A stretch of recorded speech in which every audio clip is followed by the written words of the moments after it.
Aril itu artinya dia memikirkan diri sendiri. Sok kaya raya, padahal belum tentu ngelewatin saya kaya rayanya. Maaf, perihal dari Pak Dedan ini kan menyebut Kak Aril sok kaya, ada statement seperti itu perihal adanya uji materi ini seperti apa? Iya, kalau misalnya Mas Dani bilang sok kaya itu kan mungkin bahasa yang biasa Mas Dani gunakan ya, maksudnya bahasanya itu bahasa obrolan biasa gitu, bukan statement yang apa yang resmi. Ya saya cuma bisa bilang bukan sok kaya, ini kan masalah tentang masyarakat luas ya.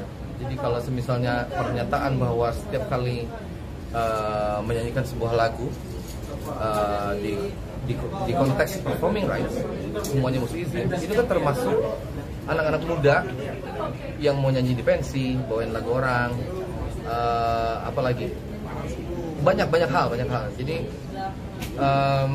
itu yang lebih menjadi concern-nya sih sebetulnya. Manfaat lagu saya itu buat masyarakat itu kayak gimana?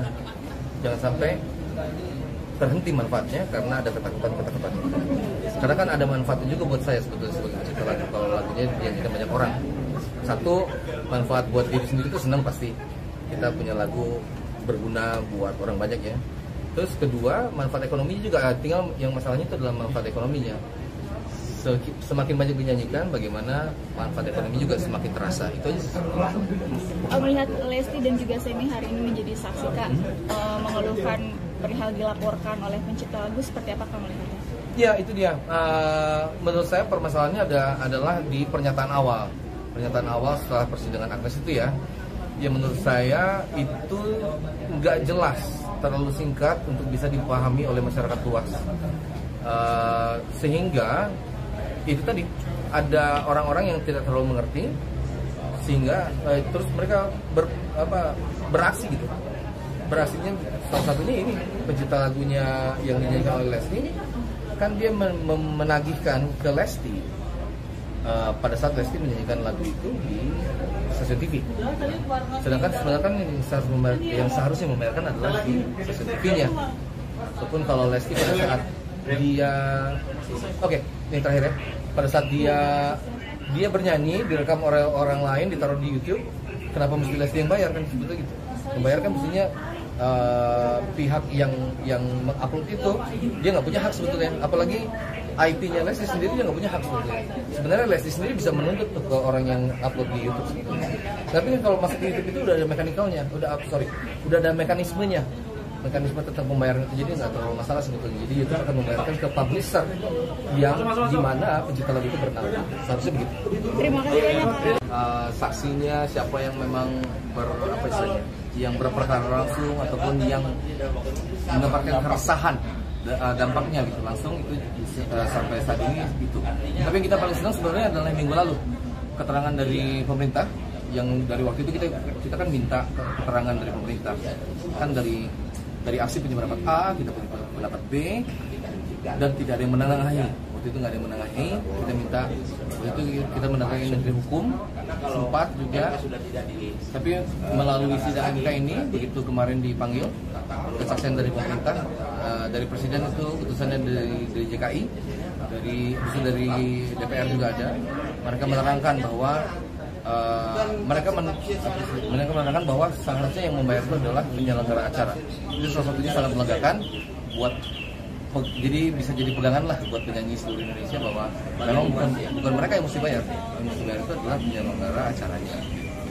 Kemarin sempat menyoroti LMKN beberapa waktu lalu. Ya. Untuk sekarang ini prosesnya melihat LMKN apakah udah mulai terbuka kah atau apa gimana? Ya, yang saya lihat dari laporannya sejauh ini memang ada perubahan yang lumayan signifikan ya dari LMKN dan LMK cara kerjanya. Cuman menurut saya masih jauh, masih banyak yang mesti diperbaiki, terutama digitalisasi dan sosialisasi ke penggunanya, ke pengguna restoran, biar mereka nggak kaget, dan terutama sih kesadaran untuk membayarkan hak cipta itu tumbuhnya bisa dimulai dari sekarang nih, mudah-mudahan dengan sosialisasi yang bagus. Itu yang sih masih kurang.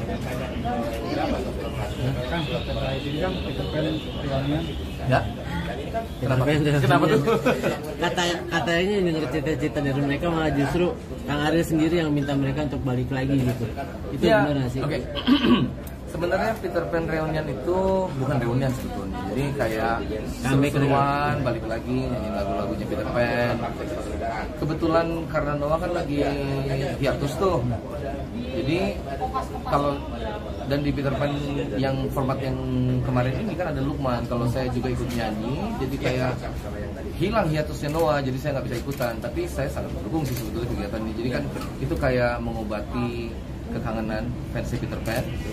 Selama Noah hiatus ya, kalau ada Peter Pan, walaupun lokasi ganti-ganti, mudah-mudahan bisa mengobati kekangenan mereka sih sebetulnya. Itu caranya Piyu ngomong. Kalau cara saya begini, Ariel itu artinya dia memikirkan diri sendiri. Dia memang tidak tercipta untuk memikirkan orang lain. Jadi Ariel memang tidak tercipta untuk memikirkan hajat hidup orang banyak.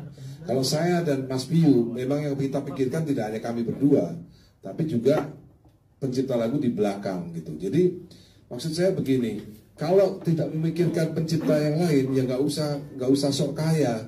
Menurut saya, mereka yang bilang bahwa boleh silakan nyanyi lagu saya tanpa izin dulu, itu artinya menurut saya sok kaya raya. Padahal belum tentu ngelewatin saya kaya rayanya.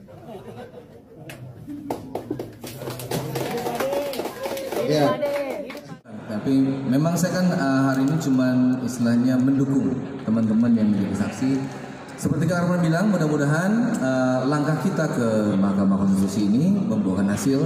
Kita cuma mengejar 2 sebetulnya. Targetnya adalah mendapatkan kepastian hukum, siapa yang mesti bayar performing rights, dan bagaimana mekanisme yang seharusnya dalam izin menyanyikan sebuah lagu, dalam konteksnya juga performing rights. Cuma 2 itu. Mudah-mudahan melalui langkah ini ada kepastian bukan cuma buat kita penyanyi yang udah terkenal gitu, karena ini menyangkut semua penyanyi, termasuk anak-anak muda yang baru belajar nyanyi, mau pentas di pensi, semuanya kena. Makanya kita perjuangkan itu. Kira-kira begitu. Terima kasih. Mas Ariel, satu lagi. Ya. Soal ketimpangan antara penyanyi dan pencipta lagu itu bagaimana? Kan jomplang sekali. Iya betul. Sebetulnya itu tadi ya, jadi memang ada permasalahan ketimpangan tadi, ketimpangan antara penyanyi dan pencipta, tapi mesti dicari betul apa permasalahannya. Jadi kalau masalah itu kan mesti dicari solusi yang tepat. Nah, solusi tepat itu yang kita butuhkan. Menurut saya yang terjadi belakangan ini bukan solusi yang tepat sebetulnya, karena menimbulkan masalah baru. Jadi apabila nanti masalah ini sudah selesai, yang ketentuan siapa yang harus bayar dan bagaimana mekanisme izin yang paling betulnya, langkah berikutnya adalah itu tadi, bagaimana meningkatkan kesejahteraan pencipta lagu dan terutama bagaimana menegakkan tentang masalah hak cipta itu di Indonesia. Itu kira-kira. Terima kasih. Ya, siap. Oke. Terima kasih ya. Oke. Gak tahu, sana ini. Tadi saya bisa